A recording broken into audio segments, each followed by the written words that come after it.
Hello दोस्तों। तो आज की इस वीडियो में हम लोग सीखने वाले हैं कि इस तरह के प्रश्नों का गुणनखंडन कैसे किया जाता है।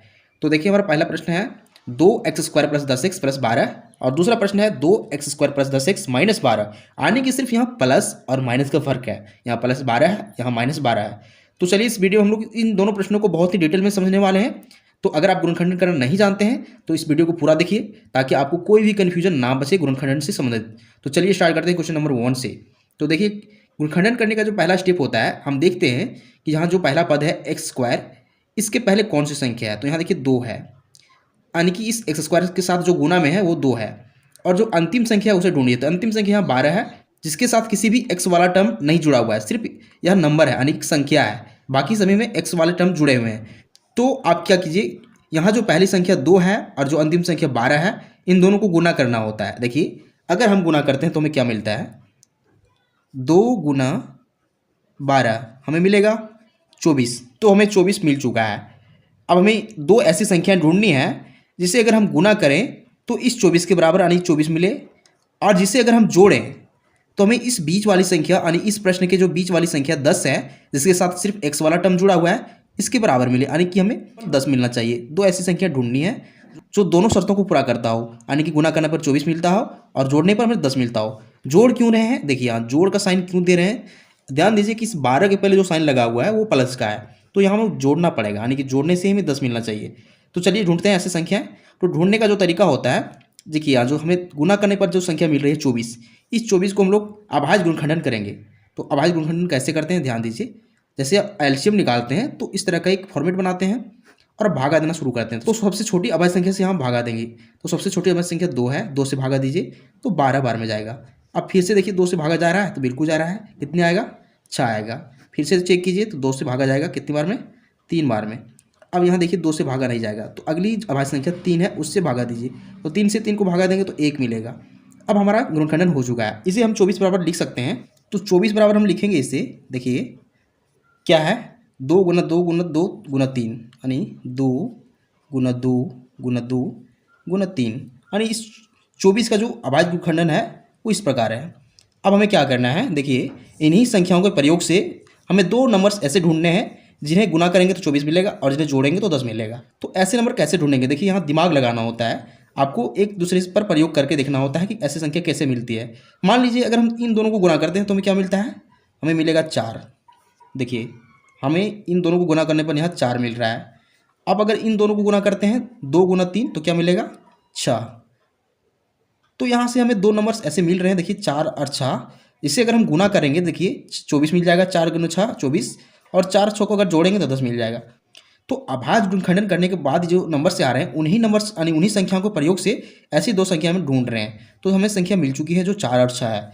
तो देखिए अगर हम 4 गुना 6 करते हैं तो हमें 24 मिल जाता है, और 4 और 6 को अगर जोड़ते हैं तो हमें 10 मिलता है, यानी दोनों शर्तों को पूरा कर रहा है ये दोनों संख्या हैं। अब हम क्या करेंगे, इसका गुणनखंडन इन्हीं संख्याओं के प्रयोग से करेंगे। कैसे, देखिए आप सबसे पहले जो नंबर्स हैं 2x² उसे सेम लिख दीजिए, देखिए 2x²। उसके बाद यहाँ देखिए प्लस है तो प्लस भी लिख सकते हैं आप पहले।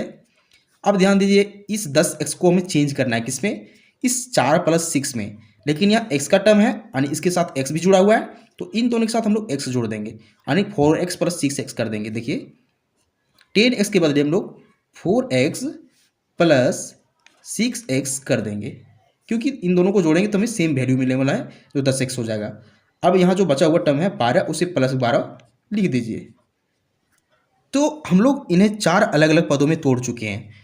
तो आप चाहें तो यहाँ से आप कॉमन ढूंढ सकते हैं, और नहीं तो आप इसे और एक स्टेप बढ़ा के इसे विस्तार कर सकते हैं। कैसे विस्तार करते हैं, देखिए अगर हम इस फर्स्ट पद की बात करते हैं तो 2x² को कैसे लिख सकते हैं, देखिए इसको गुणनखंडन करेंगे। इस पहली संख्या 2 जो है इसके साथ, उसका गुणनखंडन क्या हो जाएगा, सिर्फ 2 हो जाएगा। उसके बाद यहाँ x² का जो गुणनखंडन हो जाएगा वो क्या हो जाएगा, x गुना x। अब यहाँ 4x की बात हो रही है, प्लस दीजिए पहले। 4x को क्या लिख सकते हैं, 2 गुना x। इसी प्रकार इसको भी विस्तार करना है, यानी कि एक्सपेंड करना है। तो देखिए प्लस यहाँ साइन देंगे, पहले प्लस है तो 6 को क्या लिख सकते हैं, 2 गुना 3, और फिर x है तो गुना में x। 12 को क्या लिख सकते हैं, देखिए 12 का जो गुणनखंडन है वो ये है, 2 गुना 3 लिख सकते हैं, प्लस देखिए 2 गुना 3। अब ध्यान दीजिए ये जो टर्म्स आ रहा है ये चारों पदों का विस्तार रूप है, यहाँ से यहाँ तक, फिर यहाँ से यहाँ तक। अब क्या करना है कि इन्हीं में कॉमन ढूंढना है, इन दोनों नज़दीक यानी एक दूसरे के नज़दीक वाली पदों में से कॉमन ढूंढना है, फिर इन दोनों में से कॉमन ढूंढना है। तो कॉमन ढूंढते कैसे, देखिए कॉमन का मतलब क्या है, जो दोनों में अवेलेबल हो। कैसे, देखिए आप मान लीजिए यहाँ जो 2 है उसे ढूंढिए, 2 इसमें है क्या, इसमें भी 2 है, यानी कि दोनों में अवेलेबल है, तो यहाँ से 2 दोनों में है तो 2 कॉमन आ गया। फिर x की बात कीजिए तो x यहाँ भी है और x यहाँ भी है, तो x यहाँ से कॉमन आ गया, यानी 2x कॉमन आ चुका है। अब देखिए यहाँ कुछ कॉमन है तो फिर से ढूंढिए, तो कॉमन यहाँ कुछ नहीं बचा हुआ है, अलग अलग टर्म्स हैं। तो क्या करेंगे, यहाँ एक कोष्टक का साइन देंगे और जो बचा हुआ पद है उसे लिख दीजिए। यहाँ x बच रहा है क्योंकि ये दोनों कॉमन आ चुके हैं, तो x लिख दीजिए। फिर प्लस का साइन है तो प्लस लिख दीजिए। अब यहाँ देखिए क्या बच रहा है, यहाँ 2 बच रहा है तो 2 लिख दीजिए, कॉमन में आ जाएगा, यानी कि कोष्टक में आ जाएगा। तो अब देखिए इन दोनों का कॉमन ले चुके हैं। अब ध्यान दीजिए कि इन दोनों में भी कॉमन लेना है। तो देखिए इसमें क्या है, यहाँ भी 2 है और यहाँ भी 2 है, तो देखिए इन दोनों के पास प्लस का साइन है, तो इन दोनों में प्लस का साइन यहाँ पहले कॉमन आएगा, फिर यहाँ इन दोनों में 2 है तो 2 कॉमन आ जाएगा। इसके बाद कौन सी संख्या कॉमन है, यहाँ भी 3 है और यहाँ भी 3 है जो अंतिम में है, तो 2 गुना 3 आ जाएगा कॉमन। अब यहाँ कोई कॉमन नहीं बचा हुआ है, तो क्या करेंगे, कोष्टक का साइन देंगे और यहाँ जो पद बच रहा है x उसे लिख देंगे, और फिर यहाँ प्लस का साइन देंगे और यहाँ जो बच रहा है 2 उसे लिख देंगे। अब देखिए यहाँ सबसे पहले चेक करना होता है कि जो दोनों कोष्टक में आ रहा है इसके अंदर सेम पद है या नहीं। तो यहाँ x+2 यहाँ भी है कोष्टक के अंदर और x+2 यहाँ भी है, यानी कि कोष्टक के अंदर दोनों पद अगर एक समान हो, यानी एक समान पद मिल रहे हैं, तो इसका मतलब है कि हमारा गुणनखंडन सही बन रहा है, ये दोनों कोष्टक के पद मिलने चाहिए। अब क्या करने वाले हैं हम लोग, देखिए x+2 दोनों में अवेलेबल है, तो x+2 को हम लोग फिर से कॉमन ले लेंगे क्योंकि दोनों में है। अब कॉमन ले चुके हैं तो यहाँ जो टर्म्स बच रहा है 2x उसे कोष्टक के अंदर लिखिए 2x, फिर यहाँ प्लस है तो प्लस लिखिए। अब यहाँ क्या बच रहा है, 2 गुना 3 बच रहा है, 2 गुना 3 मतलब 6 बच रहा है, तो 6 लिखिए, यानी कि x+2 इसे लिख सकते हैं कॉमन देके x+2 इंटू 2x+6 जो बन रहा है, ये इस प्रश्न का गुणनखंडन हो जाएगा, यही हमारा फाइनल आंसर हो जाएगा। तो ये तरीका होता है गुणनखंडन करने का। हम लोग फर्स्ट सवाल हल कर चुके हैं, अब हम लोग सेकंड सवाल हल करेंगे, लेकिन आप क्वेश्चन 2 को स्किप मत कीजिए, इसे पूरा देखिए क्योंकि यहाँ माइनस का साइन लगा हुआ है, यहाँ प्लस था यहाँ माइनस का साइन लगा हुआ है, और माइनस के साइन में स्टूडेंट को काफ़ी डाउट होता है, आप इसको क्लियर करके ही जाइए। तो स्टार्ट करते हैं क्वेश्चन नंबर 2 से। देखिए फिर वही करना है कि यहाँ जो पहली संख्या 2 है और अंतिम संख्या 12 उसको गुना करेंगे। तो जानते हैं अगर हम 2 गुना 12 करेंगे तो हमें मिलने वाला है 24। अब ध्यान दीजिए इस 24 का अभाज्य गुणनखंडन क्या था, 2 गुना 2 गुना 2 गुना 3, इसे लिख सकते हैं 24 बराबर, देखिए 2 गुना 2 गुना 2 गुना 3, ये होगा 24 का अभाज्य गुणनखंडन। अब क्या करना है कि हमें 2 ऐसी संख्याएं ढूंढनी है, देखिए जिसे अगर हम गुना करें तो हमें 24 मिलेगा, और जिसे अगर हम माइनस करें तो हमें बीच वाली संख्या 10 मिलेगा। आपके मन में सवाल उठ सकता है कि यहाँ माइनस क्यों करना है, क्योंकि यहाँ जो अंतिम संख्या है उसके पहले साइन क्या लगा हुआ है, यहाँ माइनस लगा हुआ है, तो हमें माइनस ही करना पड़ेगा, यानी घटाना पड़ेगा। तो ऐसी 2 संख्या कौन सी है जिसे घटाने पर हमें 10 मिले और गुना करने पर हमें 24 मिले, वो कहाँ से मिलेगा, तो इन चारों गुणनखंडों में से हमें मिलेगा। इन्हीं चारों गुणनखंडों के प्रयोग से हमें संख्याएं ढूंढनी है।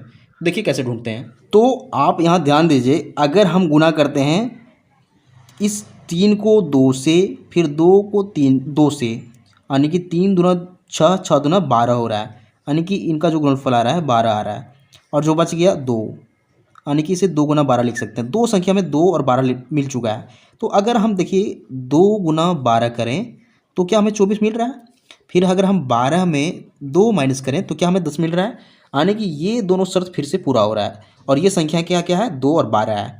तो इन्हीं संख्याओं के प्रयोग से अब हम इसका गुणनखंडन करेंगे। कैसे, फिर से वही काम करना है। यहाँ जो पहला पद है 2x² उसे सेम लिखिए 2x²।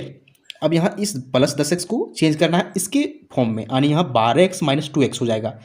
इसके साथ हम लोग x का टर्म जोड़ देंगे ताकि इसका जो वैल्यू आएगा वो 10x आ जाए, यानी बीच वाली जो पद होती है 10x उसका जो वैल्यू है इतना आएगा।